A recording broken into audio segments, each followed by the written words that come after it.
So we're just almost at 5 past, so I think we'll get started and more people will join us as they arrive. So welcome to Tibetan Temple, Gombe, UK, the story, design and symbolism.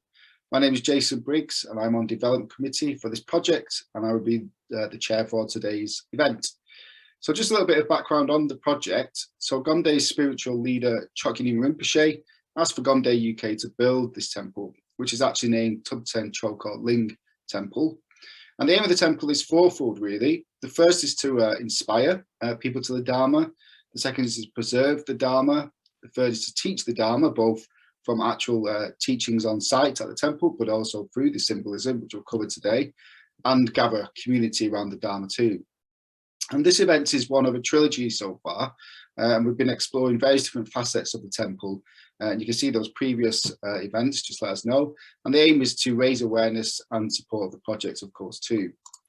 So on the agenda today then, the main talk is coming up first, and it's Tibetan Buddhist Temples by architect Peter Ontrue. And he will cover a brief history of Tibetan temple architecture and the different types of temple. He will explore the story behind the creation and design of this particular temple at Gombe, and also explore the symbolism found on the temple and its meaning.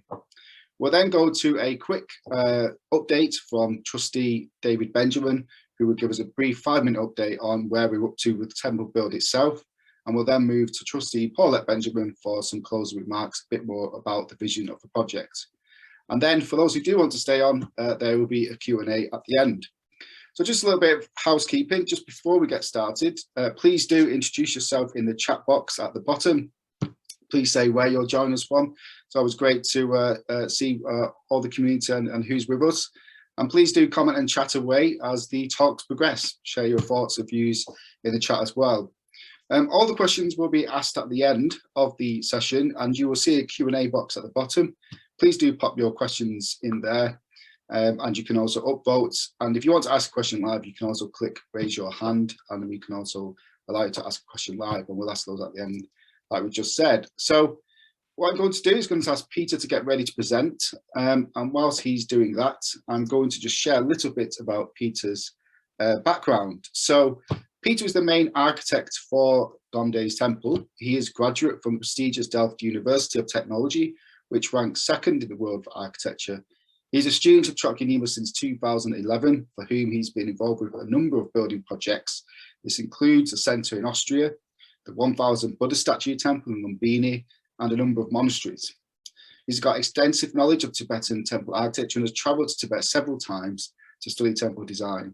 And he's also studied directly with a number of Tibetan lamas about design, and is using all this knowledge on his projects in the West. So we're very fortunate to have him involved with the temple, and also for sharing his knowledge today. So when you're ready, Peter, thank you very much, and over to you.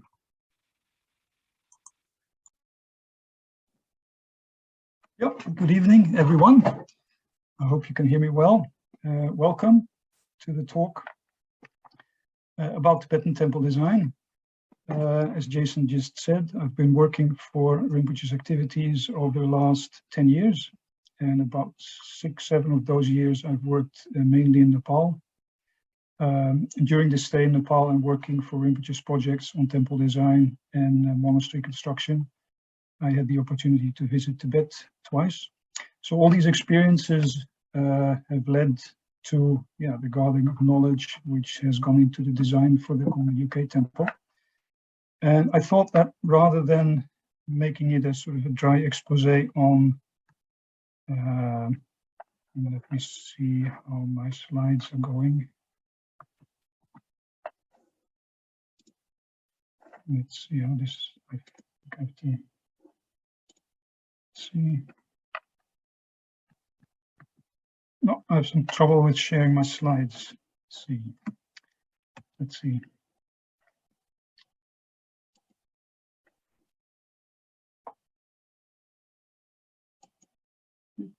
You could try stop sharing and then we can reload the screen. That's no problem. No, I have it going now. I think it works like this. Yep.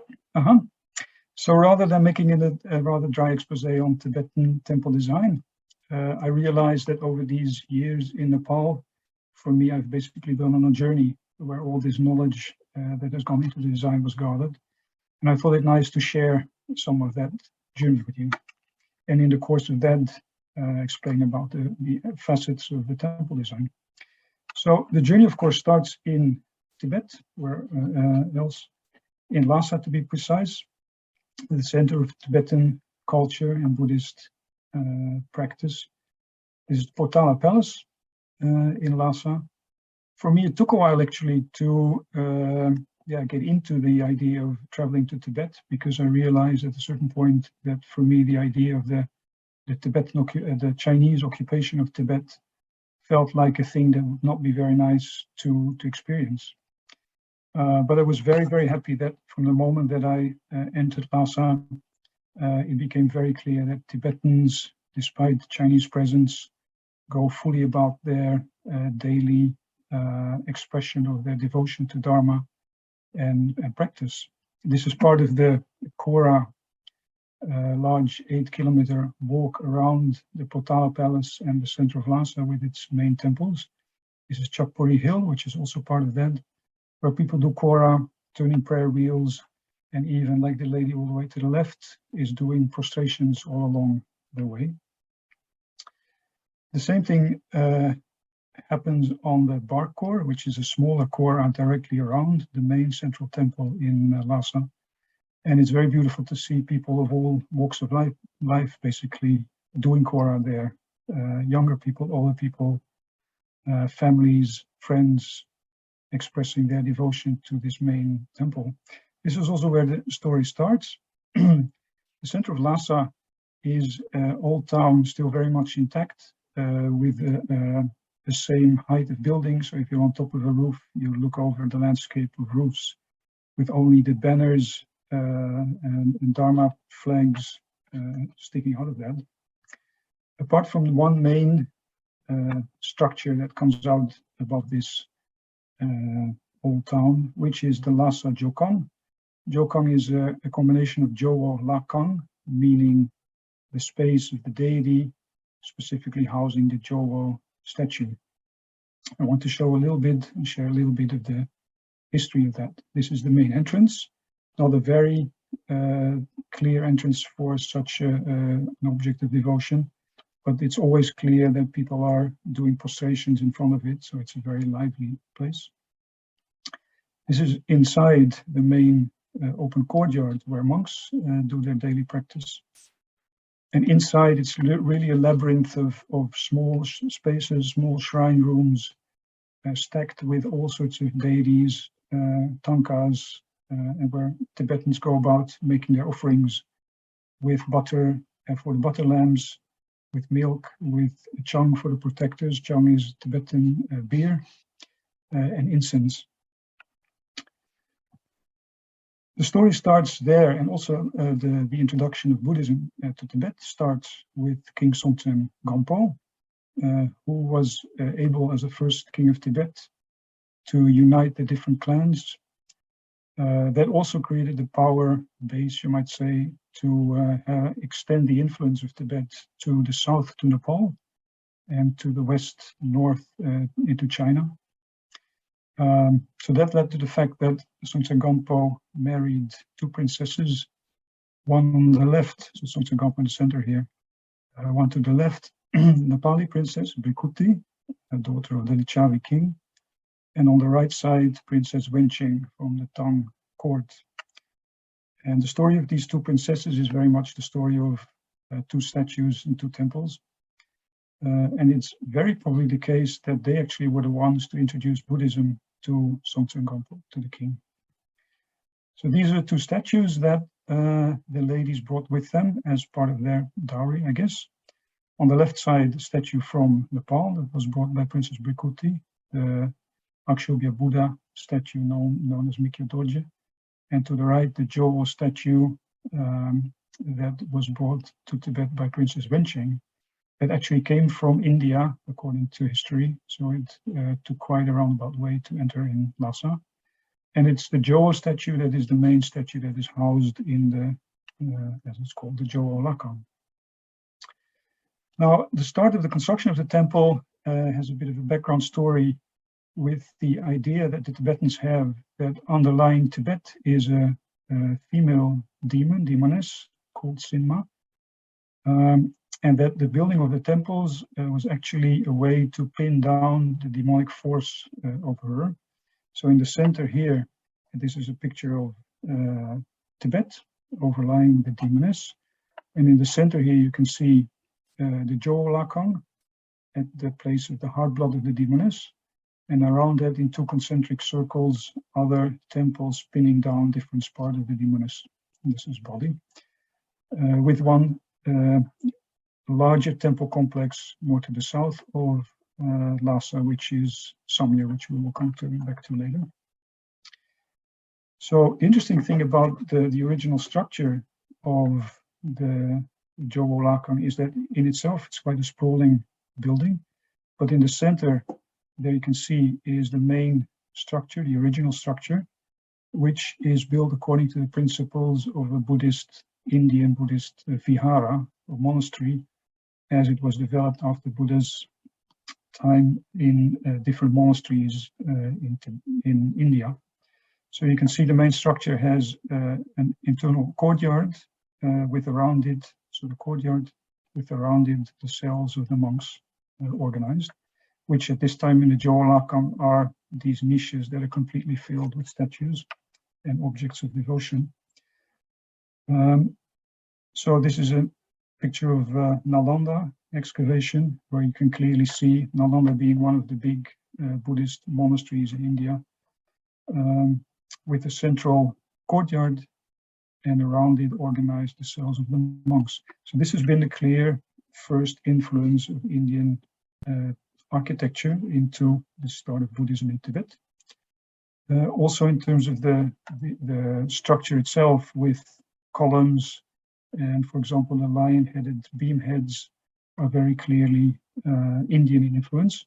And it's thought by historians that it was actually a Nepali craftsman that constructed the Jowo Lakang, at least in its original part. The upper part is very clearly Chinese in influence and was very probably built later. So here you can see the pagoda roof, which is distinctly Chinese in its origin, but as I said, very probably only added at a later date. So as I said, the Jowo statue is housed in the central Lakang. Another temple was built at that time, which was very probably built on the initiative of Princess Wencheng, and there the other statue was housed. This is built very probably already from the beginning in Chinese style. Here you can see the pagoda style roof, and especially the support underneath the pagoda roof. You can see the bracket system here, which is very clearly Chinese in origin and very specific for East Asian temples. So this is the Mikyo Dorje statue that is housed in this Ramoche temple, as it's called. The story here is interesting that during the Cultural Revolution, this statue got lost. But then somewhere during the 80s, the lower part was found at a garbage heap in Lhasa. And the upper part turned up a little later in a scrapyard in Beijing, where a very observant Tibetan found it. So it was brought back to Lhasa, rejoined, and is now fully restored back in the Ramoche temple. So those are the early beginnings of Buddhism in Tibet under King Songtsen Gampo. Then influence waxed and waned. Also the empire shifted in its size and influence. It then was about a century later under King Trisong Detsen that Buddhism was firmly established, and actually the Tibetan Empire became at its largest as it has been. So Samye is quite an interesting complex built within a large, almost circular wall, and there are about 108, as it said, structures of worship with temples, stupas, spires, and the main central temple. So it was King Trisong Detsen who asked the abbot from Nalanda University, Shantarakshita, to build this structure. And to go shortly back, The difficulty that arose was that demonic forces would destruct everything at night that was built during the day. So Shantarakshita didn't get much done in terms of the construction of the temple. And only after the king invited Guru Rinpoche, Padmasambhava, to come in and help, the tantric master from India, he was able to subdue these demonic forces, subjugate them, and even turn them into supporters of the Dharma and the construction. And it is said that after that, the temple and the compound was built very quickly. So a little aside, Trisong Detsen, it's for me interesting to share, is that the Tibetan kingdom at that time, as you can see in the shaded area, had really a huge area of influence to the south into present-day Bangladesh, Nepal, Ladakh on the side here, Kashgar and Khotan are in it. So the whole Silk Route area was under Tibetan control, even so that it really came very close to the Tang dynasty capital, Chang'an at that time, present-day Xi'an. And at a certain point, Trisong Detsen even marched with his army on Chang'an, took the Chinese capital, for which the emperor had to flee, not so much wanting to occupy Chinese territory, but more wanting to show the strength of the Tibetan Empire. On the basis of that, a treaty was made, and there's still a pillar. You could have seen it at the entrance of Jokang, a stone pillar with the inscription of the treaty, where it says that from that moment on, Tibet and China would respect each other's borders and not interfere in any internal affairs. It is said that in Xi'an, there's the same pillar still standing. I'm not sure about that. I couldn't find confirmation of that. But still, it shows that treaties are not always things that will last, I guess. So the central temple in Samye is a very impressive structure. Tibetans really love it, I've understood, because it has the shape of a mountain. It has a very stable, grounded appearance, while at the same time soaring into the sky with its upper floors and roofs and spires.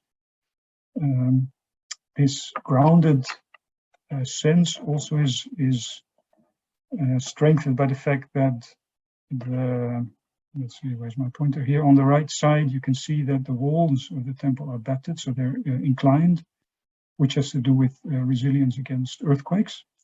For that, add in all Tibetan temples, which have that declining walls, to the aspect of stability. This temple is four-sided symmetrical in its ground floor plan, and that means that it's based on the principle of the mandala, to which we will come back later. So here, floor plan of the four-side symmetrical structure, within the center, the sanctum for the statues, and in front of that, the assembly hall where monks practice. This is a picture of the assembly hall with one very overall important aspect of Tibetan temples, which is that the light usually comes from the top, and which creates this very specific atmosphere. Around the main temple, there is a courtyard, and around that, a covered walkway where pilgrims do their circumambulation, and of course also rest in between. With on the first floor, the monks' rooms. And that becomes the type that develops into the further development of temples in Tibet. What was for me very nice to see is that in Samye, but also in other places, this is a picture from Sera Monastery, monks are again doing their daily practice. Here in the afternoon, they gather to debate with each other. So that is again something that is continuing in Tibet as a form of Dharma practice. So then, over the centuries, out of these origins, a main type of temple develops. I will show two types, but as I said, this is the main type that it develops, which is part of the monastery and the assembly hall for monks, with its main purpose. To go back to Lhasa a little bit, here you can see in the city plan of Lhasa the central Jokang temple with its entrance directed to the west, which is said to connect to the fact that it was built by Brikuti, or on the initiative of the Nepali princess, and therefore directed to the west of Nepal. Here is Ramoche temple, which is directed to the east, is built by Wencheng, the connection to China. So these temple origins then develop into what are called the monastic colleges. So here you can see 4 of them in the center of Lhasa, which then consist of a main temple, a large open courtyard, and the monks' rooms around it. It's not always easy to find them in the center of Lhasa, because in the small alleyways, it's usually only a very small entrance. To the right here, you can see the main entrance to one of these colleges. And then when you're inside, it opens up, and as already shown before, that's the main temple at the center. So a temple like this usually has a portico with 4 columns, which denote the 4 noble truths.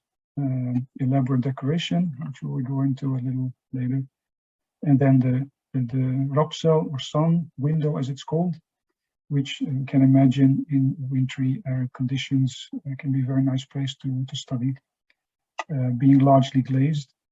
Then what is very specific for this type of temple is the triangular or trapezoid window frames in black, and the frieze, penbe frieze on top in maroon, with usually white dots and black squares as a decoration. We'll go to those more detailed when discussing the design for Gombe itself. Inside of these temples, there is what is called the forest of columns. In an arid climate like that, wood was obviously scarce and only available in smaller sizes. So that means that the spans that we're able to make were rather limited, resulting in a lot of columns, which of course give the space a very specific feeling and character. And again, here you see that the light comes from the top. You see there are no outer windows, only light coming in from the top, creating this atmosphere.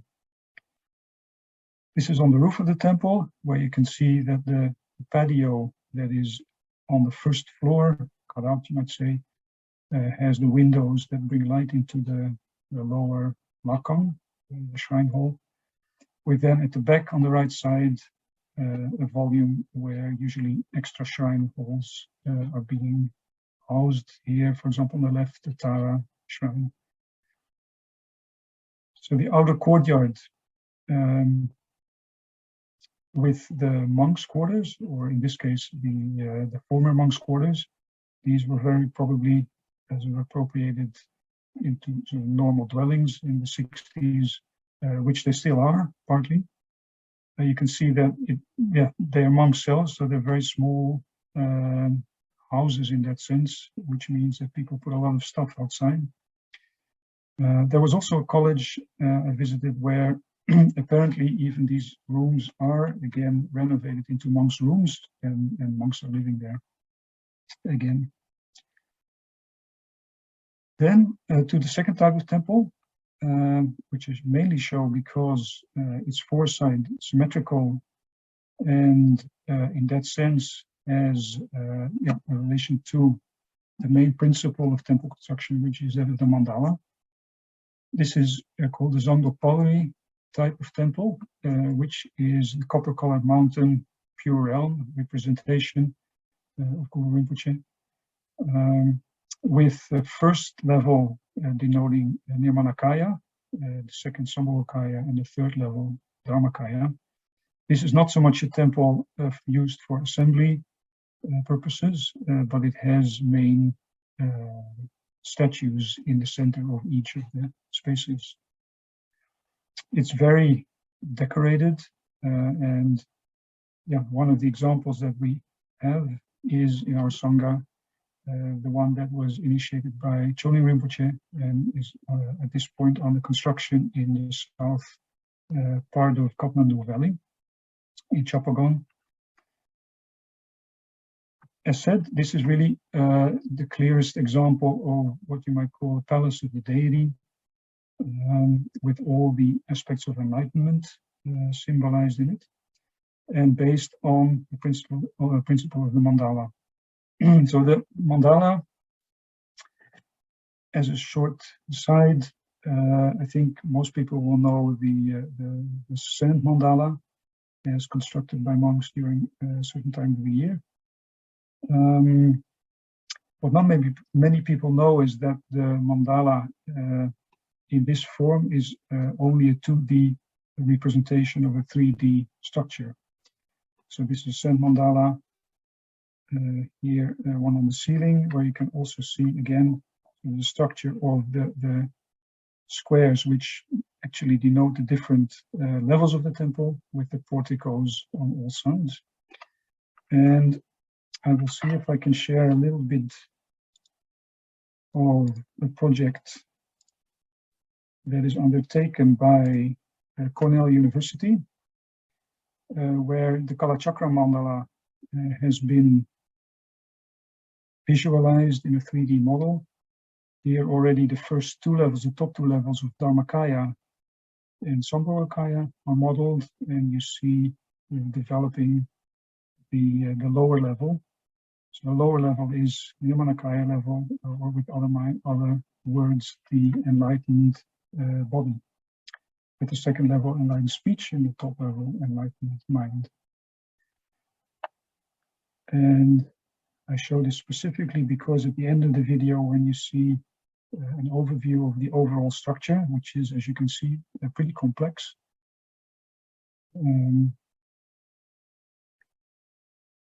That when it turns, you can see how it dissolves actually back again into the two-dimensional representation of the mandala.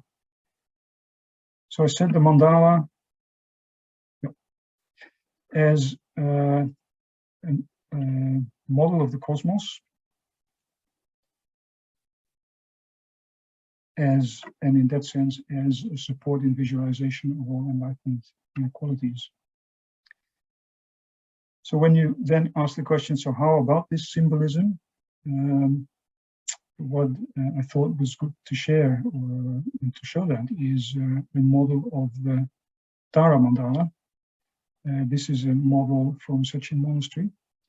And the people who are practicing the inner Tara sadhana will be familiar with it, because it's the main, part of the main visualization, to visualize the palace of the deities with Tara inside. I have to say that first, when I saw this kind of model, I felt I had to keep my distance a little bit. So as a Western trained architect, you're like, wow, this is a lot. But the interesting thing is, after we started practicing the inner sadhana, it became clear with the explanations of the Triple Excellence that every aspect, every detail of this model has its symbol, is a symbol of enlightenment, enlightened body, speech, and mind. For example, I won't go into it completely, that would take a long time, but the first, the base levels, the 4 levels in the base, to outside, inside, for example, denote the 4 foundations of mindfulness.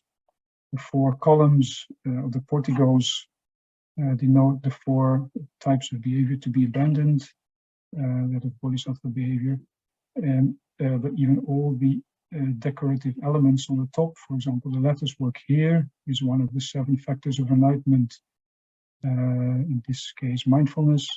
The tassels here denote the discernment of phenomena, even up to the mirrors which hang here, which are also one of the 7 factors of enlightenment, in this case the pliancy of mind. Yeah, with that, we have sort of all the ingredients for the design of a Tibetan temple and the underlying structure and ideas behind it.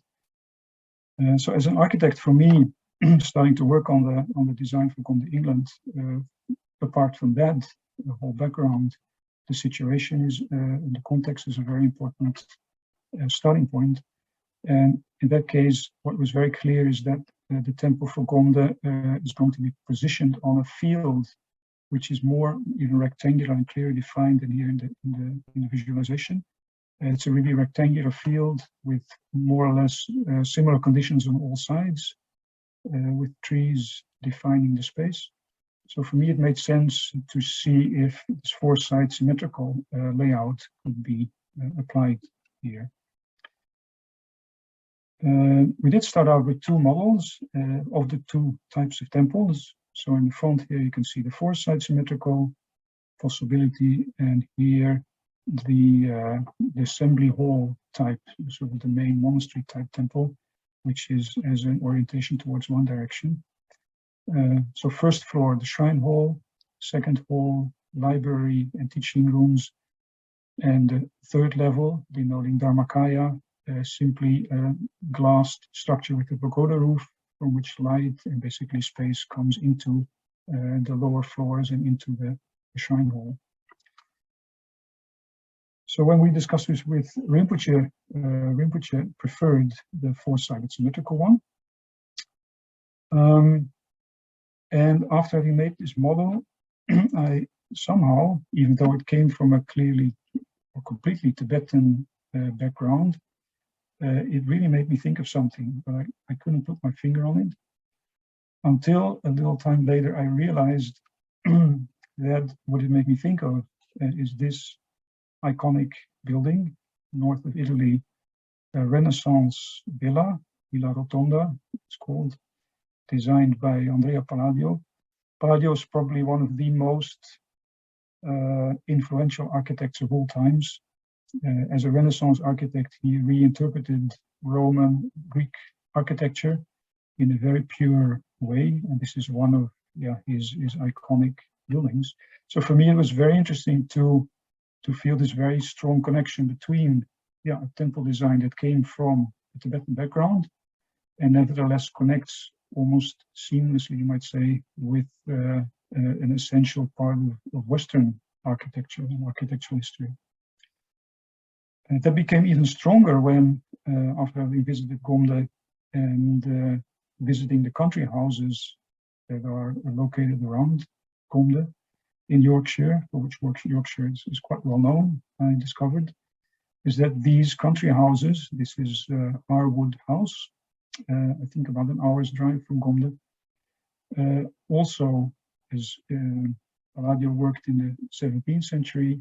These type of houses are developed from 17th century onward, very strongly with Palladio as an influence. And finding these type of houses around Gombe, it was also a very nice thing to see as a connection to the local architectural tradition of the place itself. What made it even more interesting was that these houses, this is the view from Harwood Hall over a more formal garden direct next to the house. But in the distance there, you can see what is called the English landscape garden, which looks like a landscape, but is actually pretty much engineered. So the water here is an artificially constructed part. Also, the planting is done in such a way that it provides an agreeable view from the house, and is in that sense part of the landscape directly around the house, or the garden directly around the house. And not only that, but part of the idea of the English landscape garden is that pavilions are being located in it, which very often have this Roman Greek background, and in that sense are temple-like structures. It became really exciting, I have to say, when after visiting, or during a visit of Castle Howard with David Napolet and Marisha, that we discovered that there is actually a four-side symmetrical temple there. It's called the Temple of the Winds, or the Temple of the Four Directions, I'm not sure. And it was quite amazing to see that as part of the local architectural tradition, there are exactly these four-sided symmetrical temple structures in the landscape around Gonda and part of these country houses. So for me, that really connected the sense of Tibetan temple design with local architectural tradition. Yeah, then about the more detailed structure of the temple and of its ornamentation. We'll go through that step by step, starting with this is the facade, the main facade, south elevation of the temple, starting with the column and beam structure and the very specific decoration bands above that. And for that, I would like to take you a little bit on the journey that we took from Lhasa in Tibet to Mount Kailash, where you pass through landscapes like this, regularly cross over high passes of about 5,000 meters, with amazing landscapes, but again and again also the signs of the devotion to Dharma of the Tibetans. And then Mount Kailash as the goal of the journey, which in itself is considered to be the center of the world mandala, in the representation, or Mount Meru in its essence. And I took this up into the presentation because around Mount Kailash there are some really old temples, very probably, as I felt, predating the Lhasa Jokon. So very probably they have their origins in Bön religion that was there before Buddhism came to Tibet, which also can be felt in the shrines themselves. Very small shrine hall, again light from the top, but with a very animistic feeling to it. I show this because in the courtyard of this small temple, you can clearly see the very basic wood structure, which is constructed in such a way as to work with smaller pieces of timber. So the column, which is relatively short, has a short bracket and a long bracket, so that the span of the beam can be extended. On top of that, there are the rafters, which sort of come out in order to create an overhang to probably shelter the structure for rain and snow. And then it was very interesting for me to see, because the main type of Tibetan temple decoration, which is really the fabric of a Tibetan temple, is derived not as we know in the West, decoration that is added onto a building, but it's based on the actual structure and the construction of the building. So this is how in every Tibetan temple you will see the main fabric, you might say, of the construction of the temple. There's the column, short bracket, long bracket. The long bracket has a decoration of which this is considered to be the king. This is the queen bowing to the king, and a minister also bowing to the king. And here there is an aspect which is, as far as I've understood, symbolizing water as a fertility and element of prosperity. On top of that, on the main bracket, the main beam with mantras usually inscribed on it, so the mantra beam. Then there is a strip of decoration which is called pema. So there's a lotus flowers. They support what they call the chudze, the Dharma stacks, very probably denoting rows of texts. And on top of that, then the pepul, the block work that come from the structure of the rafters, but are turned into a decorative system in themselves. Tomé Lama, which I will come back to later, told me that the bracket and the fact that it has these wide two arms denote the two arms of wisdom and merit as the basic part of the Tibetan teachings. What for me was very interesting is that in the center of Lhasa, even though modern day structure is being built in concrete, still the craftsmanship to make this type of wooden decoration structure is still very much alive, including that of the wood carving that goes with it. Then second main part of the temple design are the windows, of course, and the way they are shaped. Also in the windows, you can see that there's usually a row of lotus leaf decoration with the chidze. The blocks are here behind the cover, which is also nice to note that some people say that Tibetans like to dress up their buildings with this kind of cloth because of their nomadic background, and they're so comfortable with tent-like structures. Here you can see another aspect of the windows, which is also very strongly present in Tibetan temple design, which is the trapezoid window frame, usually black. It is said that this developed out of the idea that a shape like this has a certain demonic expression, and that by having that, it repels any negative forces that would come from the outside. This is Gyaltse, by the way, halfway between Lhasa and Mount Kailash. Again, pilgrims doing the rounds of offerings.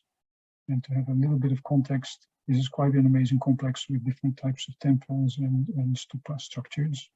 And at the back here, Gyaltse fortress. Here. Then the third very clear and ever recurring theme in Tibetan temple design is the pende frieze, as already noticed before. Parapet wall on top, which is usually maroon in color, and which has these white dot decoration lines with red blocks. And about the background here, this pende frieze is actually traditionally made out of stacked reed. The idea of that is that goes back to Tibetans who stacked firewood on top of their houses, which turned into this type of decorational bands. And here you can see that again, the decoration actually comes from rafters, from originally round ones with square ones, and this turned into sort of an essential part of the decoration. Then the elements that really become clearly symbolic of Dharma. The main one is the Dharma wheel and deer, which is at the center of each temple. And with that, Gonde, of course, has already experienced. So Rinpoche having given the Dharma wheel and deer for the temple. With the story behind it is that Dharma wheel and deer only are considered to be proper for a temple with Kangyur and Tengyur housed in it. So the teachings of Buddha, the texts and the commentaries. And that only happens when it is considered that the center or a temple has a devoted community of practitioners. So it's very beautiful that this already happened in Gonde. Then the uppermost decoration, for which the central spire here is the main aspect. And in order to show that, here you can see Shigatsu temple in also on the way to Mount Kailash. Its main where am I? The spire with on the eaves mythical animals, Norbu, this is the jewel like ornamentation, and the Gyaltse and the victory banners. And in order to show that, I would like to make a short side trip to Lumbini, where at this point Chikanyam Rinpoche is building the 1000 Buddha temple. I thought it nice to connect this with Gonde because basically there are now two temples under construction in Rinpoche's activities. One is the one in Lumbini, the other one is in England. I also show it because Rinpoche made it very clear that this temple should have as an authentic Tibetan style as possible, which is also translated into the design for Gondar, England. For people who do not know Lumbini, Lumbini is the birthplace of Buddha, with a very beautiful central area, and around it, temples of different sizes and origins being built as part of a UNESCO heritage site. So Rinpoche's temple, with a lot of effort and attention going into detail in order to make it an authentic representation. So here you can see the principles of the column and the beam, with the king, queen, minister, mantra beam, and the decoration work above that. What is specific for Nepal is that wood is quite scarce and expensive, and also the size of the temple really required reinforced concrete construction. So all the work, the decoration work, is done in cement, for which it's quite amazing to see that Nepali craftsmen can work with that. So in that sense, the whole tradition, Nepali craftsmen, having gone to Tibet in the 7th century to construct Lhasa Jokang, still carry that tradition in this way. Also inside, same type of decoration, and again with the main principle of Tibetan temple layout is light coming in from the top, although here also, as a modern addition, large windows on the ground floor are a part of it. So a little bit about the process, and then we're slowly coming to the end of this presentation. Working on the Tibetan temple, on the temple in Lumbini, is a really hands-on process. Here to the left is Pujung, the main monastery manager responsible for construction activities. And on the right, Lama Tome, originally Tanka painter, an expert on Tibetan temple decoration because he worked on different temples, among them one for Trulchik Rinpoche. This is one of the 1,000 Buddha statues to be housed in the temple. And as just said, the main spire on the temple is a very clear aspect of what is called liberation through seeing, of which, of course, in a certain way, the whole temple is part. But the spire is interesting to see because it is a combination of elements of the 5 Buddha families, which means treasure vase, lotus, bell, vajra, and jewel. And for Lumbini, first Tome Lama made a cutout in paper to check the proportions and the different aspects of it, which was then discussed with the monks. That was brought to Lumbini to see how it would fit on the temple in terms of size, for which we took a little bit of a distance going to another temple. As you can see here, there's actually a guy holding up the cardboard element. These are the Gyaltsen, also held up by guys, to check the size. Here it was decided it was too small, so it had to be enlarged. And then later, Rinpoche came to check the process. So at this point, not too long ago, the sertoks, as they are called, were made in Nepal. Also there it's beautiful to see that this copper work is, in the craftsmanship going with it, is very much alive in Nepal. And in the meantime, these have been gilded. Norbu is said on the corner of the eaves, and on the higher level, there will be what are called makaras, or chusing. Chusing is the Tibetan word for a water lion, which is a mythical animal, a combination of an elephant, here, a boar, a goat, a lion, and there's supposed to be a crocodile also in there. Also again, made in Nepal. Very beautiful to see that's there. So last short side route. This is Tome Lama. Actually at the start of his work, when the final, or the main concrete structure of the temple was finished. At a certain point, his father became ill, so he spent time in the monastery where he usually lives, which is in Solokhumbu, close to Mount Everest, Trusik Rinpoche's monastery, where he also helped in the construction of the new temple there. For me, it was very nice to travel there with Steve and the team to see how monks and nuns live there in cottages, basically all the time in retreat.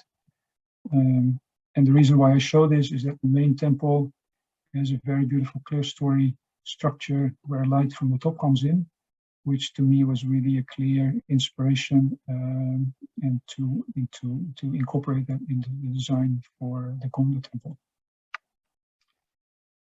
This is on the way out with Tome Lama on the right and Steve, English electrician who's been doing great work for Rinpoche's works in the monastery in Lumbini, with young monks in the local school there. And Tome Lama in Lumbini itself, working on decorative elements. And at this point, the painting of the beam structure and the mantra beam, as you can see. There's one row of grids. This is a pretty recent picture.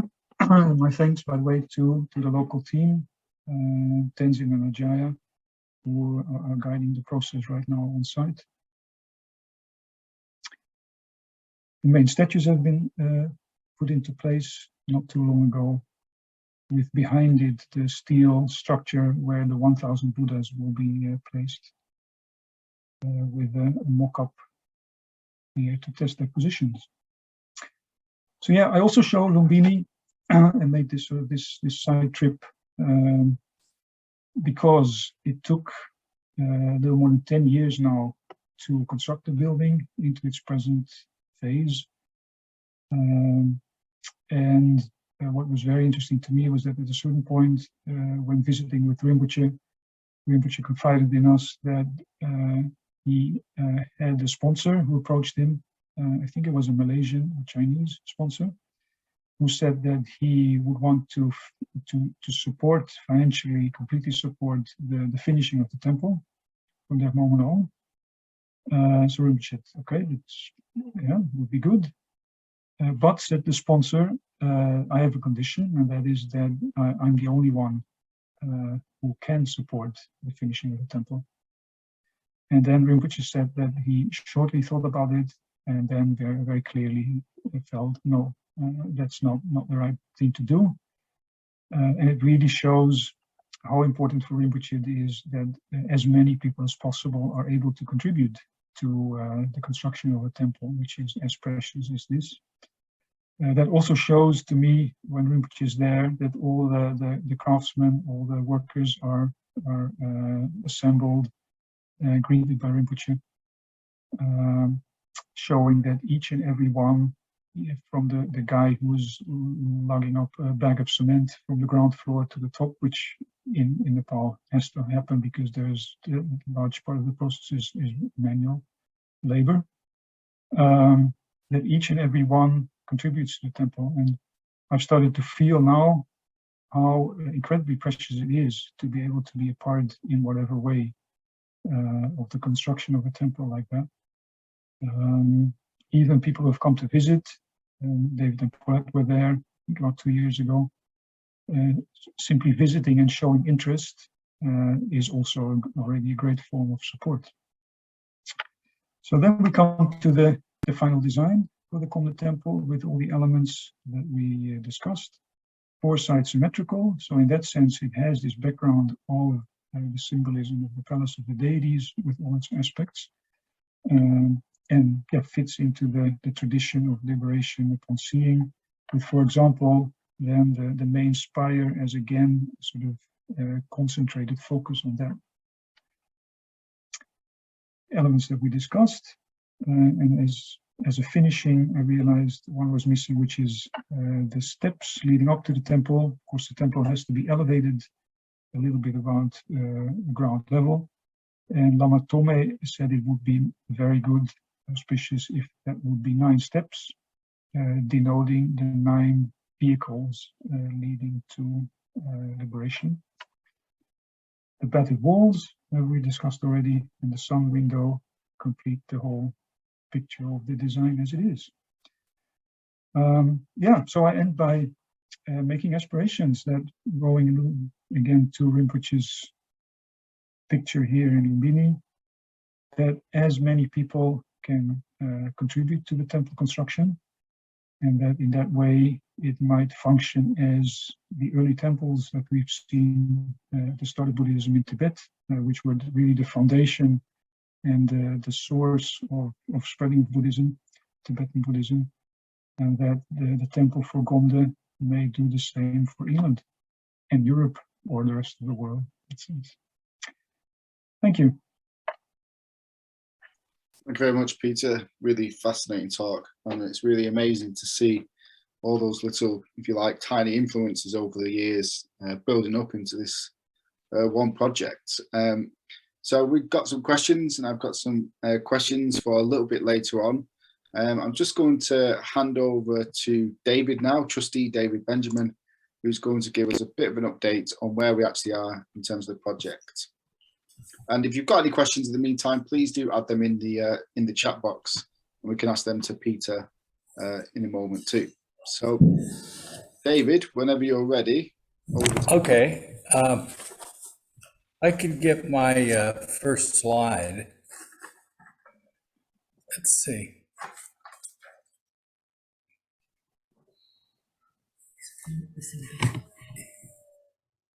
Yeah, there we go.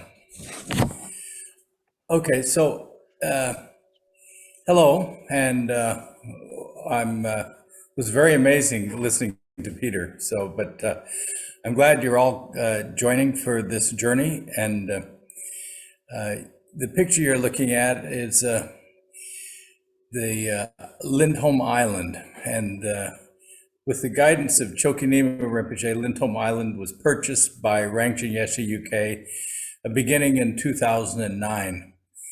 And the island itself is 180 acres of sand and gravel, and it's in the middle of the 3,000-acre Hatfield Moors Nature Reserve. Now, the red line is the boundary of the island, and surrounding it is the moor. And so you can see how the setting, other than the land, once you get to the moor, it's very spacious. There's a lot of space around the island. Now, the red arrow in the middle of the island is the field that in 2012, Chokyi Nyima Rinpoche said, this is where the new temple will be. So then next slide, please. Then in 2012, Choling Rinpoche visited Gamda, UK, and performed the blessing ceremony for the new temple. Then next slide. And then in 2016, Chokyi Nyima Rinpoche and Kyabke Ken Rinpoche also came to Gamda, UK, and performed a blessing ceremony for the new temple. And next slide.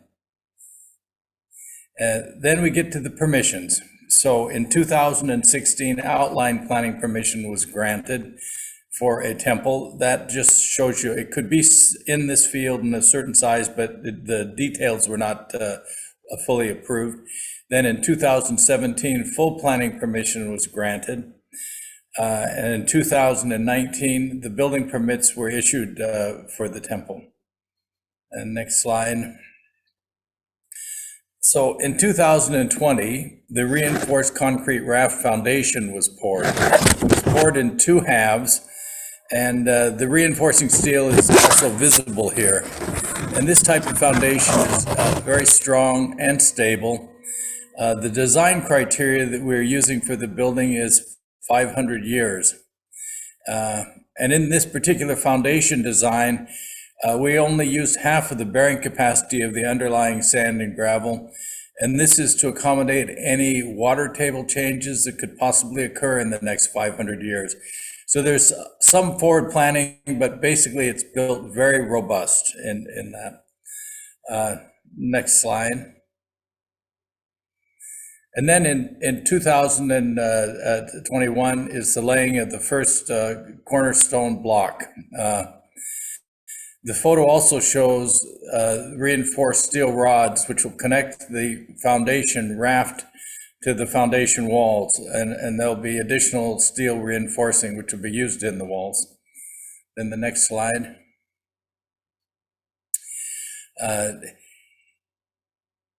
The foundation walls will be 3 layers, with an outer block wall, an inner block wall, and a middle block wall.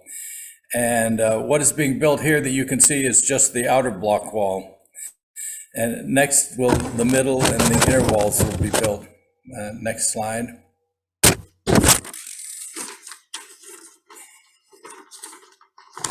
And between the outer and middle block walls, a steel reinforced concrete wall will be poured.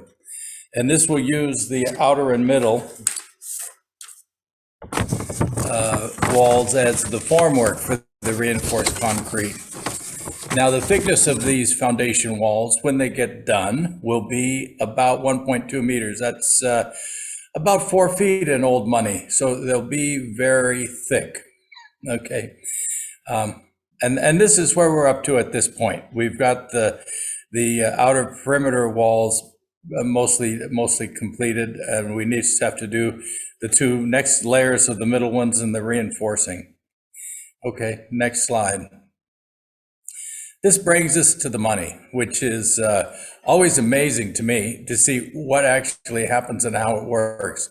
We've divided it up into 4 phases, and the first phase is we call the substructure, and that's from about the top of the 9 steps down to the foundation level excavation, all the parts that have to go on to get out of the ground and get up to the ground floor level. And the budget for that was $377,000, and the spend to date is $118,000. So it's moving. It's not as fast as it could be, but on the other hand, lots and lots of people have been involved. So, I mean, we're very happy to see the progress that's going on this. So, and that's pretty much where we are and what we're up to.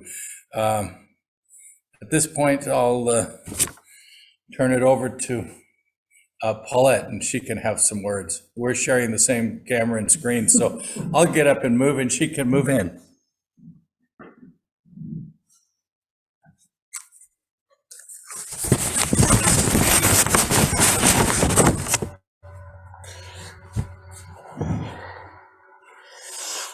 Well, hello everybody. How nice, what an amazing talk. I want to thank Peter and David, of course, but Peter especially.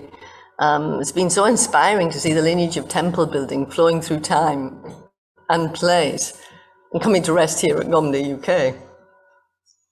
When you see this perspective, it's clear that whilst the task of building a temple is enormous, it has lasting and profound benefits.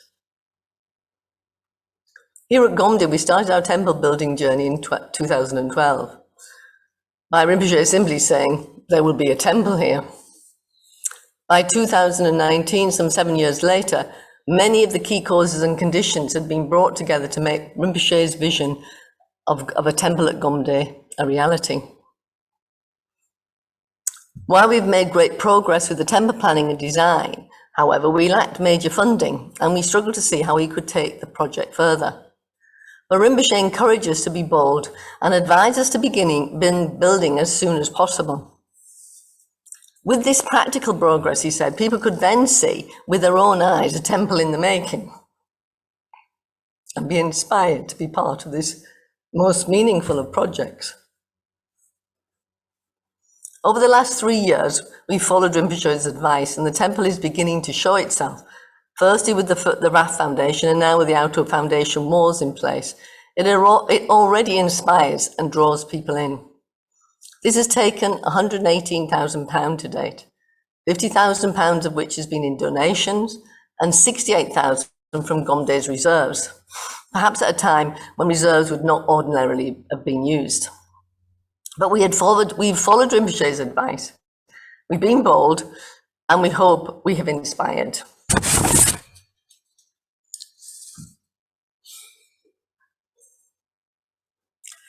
I ask you to consider the fundamental purpose of Thupten Chokyi Ling Temple at Gombe, UK. The aim of the Buddha's teachings is to enable everyone to be free from all suffering and become liberated. This legacy has the most profound meaning and purpose for those who connect with the instructions. When we find a treasure that can benefit so many, what is our shared responsibility? It must be to protect, preserve, and nurture that authentic tradition, to enable it to be available for everyone. And this is the purpose of the temple at Gonda, UK. It will provide a stable home for the Dharma, to be preserved, practiced, and taught for this and countless future generations. And we invite you all to join us on this journey, a journey that Rinpoche has so compassionately and wisely created. This endeavor is not only for the benefit of future generations, but for all of us now, who will be the ones who make this vision a reality. So we invite you all, and all your friends and family, to become involved in whatever way you would like, be it in a large way or a small way, offering good wishes, skills, or donations. Our current block campaign has been designed so that all can be included, and we thank everyone who has already contributed. One block can be sponsored for £21, 1,000 blocks for £21,000. You can sponsor as many blocks as you would like. You can sponsor as often as you like, perhaps donating a block every month. It's easy for us to be deterred from contributing. It's easy to make ourselves believe our contribution would not be significant. So why bother? What would be the point? How is a sand mandala created? With many, many grains of sand, each in themselves apparently insignificant. But actually, each grain is a key to the creation of the whole. Recently, it's a small story this, a little anecdote. I found one of our volunteers carefully examine the image of a new temple we have in the dining room. He volunteers here with his daughter. He's a retired miner who has dementia. I watched as he thoughtfully studied the picture, really thoroughly staring and looking, and suddenly he turned to me and said, "Is this thing still going ahead, love?" I nodded yes. He put his hand in his pocket.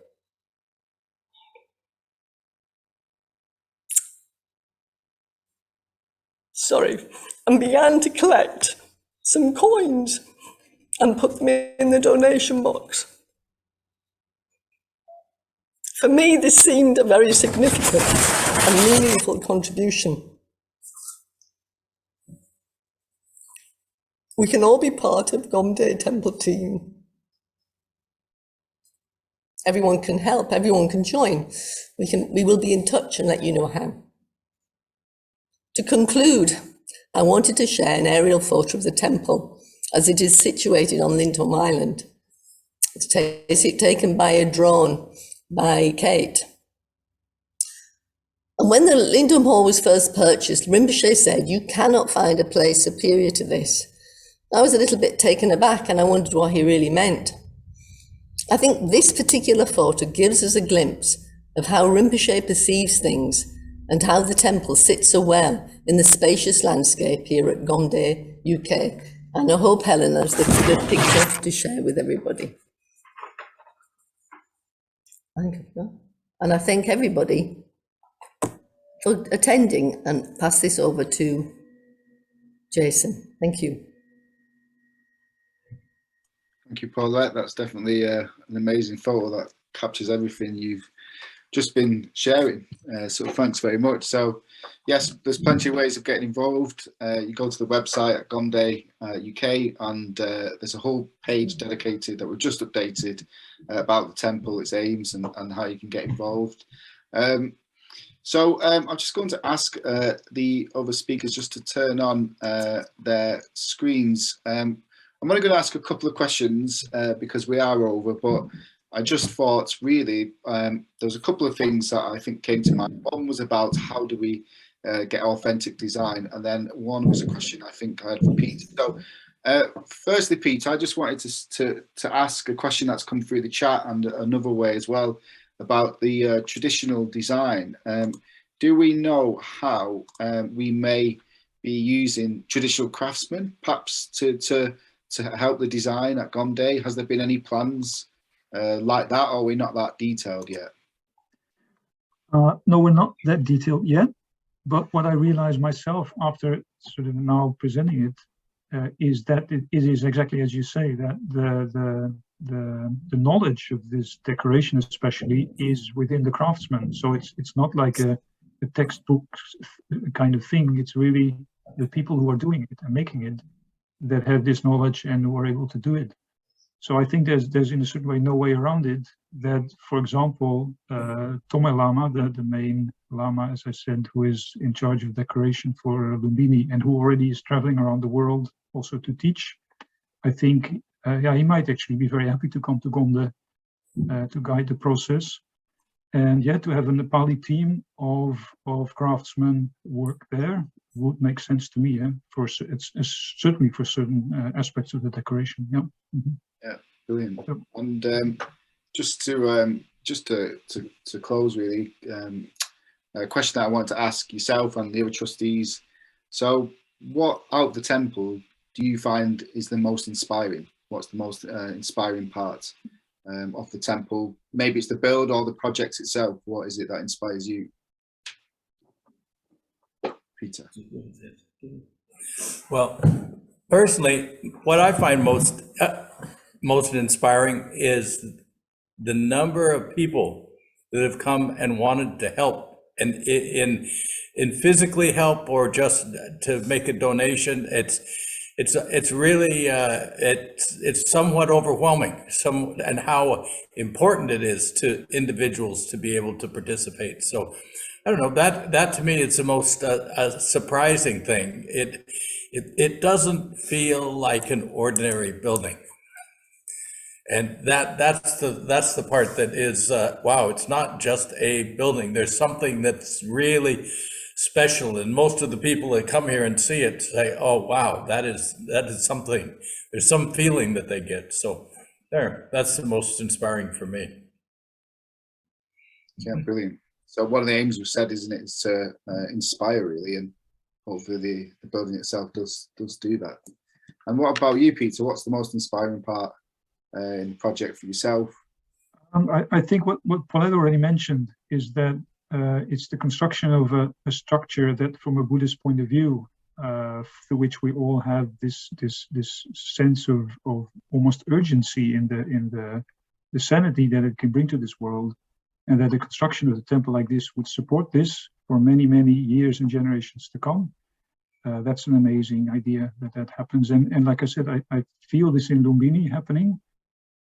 First, I started there as, you might say, a normal architect working on the construction, and then slowly starting to realize it sort of slowly sank in what incredible benefit there is in this specific construction of this type of building. So that for me is the most inspiring thing. And again, of course, it's something that can only happen through the involvement of many, many, many people. Yeah, brilliant. And since the other trustees are here, I think I should ask it to them too. So, Helen, it'd be good to hear for you, really, what you think is most inspiring part of the project, being involved with it. Oh, thanks, Jason. Gosh, I mean, it's quite sort of overwhelming, really, but the every aspect of it, I think the gathering of people, the inspiration of it, the bringing together of the spiritual possibility is wonderful. And I am, I'm always just really excited and fully kind of wanting to be in it, to be a part of it, and to see many other people a part of it, that, you know, we can be a part of it together. And brilliant. And Risha, do you have any final thoughts? I think for me, it's the fusion of the Tibetan style together with this English classic look. And I think, to me, that tells us all that really, you know, how interconnected we all are. we might imagine that we're separate, but we are so interconnected. And I think it will be an inspiring place, and it is for me something that has been there all the time. I mean, yeah, some really inspiring words there, and it'd be great to share this recording with people as well, so people can learn about the temple. We've gone over, so I think it's fair that we close the session now. It's 20 past the hour, and someone's asked in the chat, you know, please, Peter, can you consider making more of these types of presentations? I think that'd be great to learn more and more deeply about the temple design as we go forward. I'm sure we could definitely focus on different facets as we go. Marie, we've got a question in the chat box. We'll come back to you on that one. But yeah, thanks very much everyone for joining us for I felt it was a really special, very special talk, and I hope everyone can feel the inspiration around the project. And as we say, everything on how to get involved is on the website, and of course you can always ask the friendly trustees if you're on site. So thanks very much again, Peter, for your time, and everyone. You're welcome. Thank you. Thank you. Thanks.